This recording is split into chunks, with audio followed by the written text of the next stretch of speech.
الشوق أنواع، وأصعب أنواعه هو الاشتياق لحد بتحبه وما بقاش موجود في الدنيا. تخيل كده يبقى وحشك حد،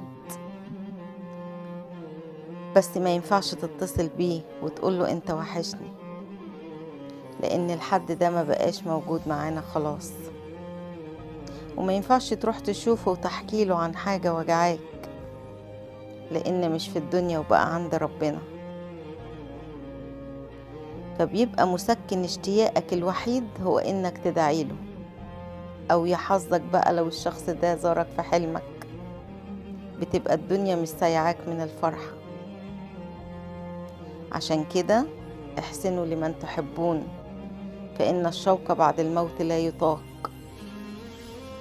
فضلا وليس أمرا مشاركة الفيديو عندك واللايك الجميل بتاعك. بشكركم.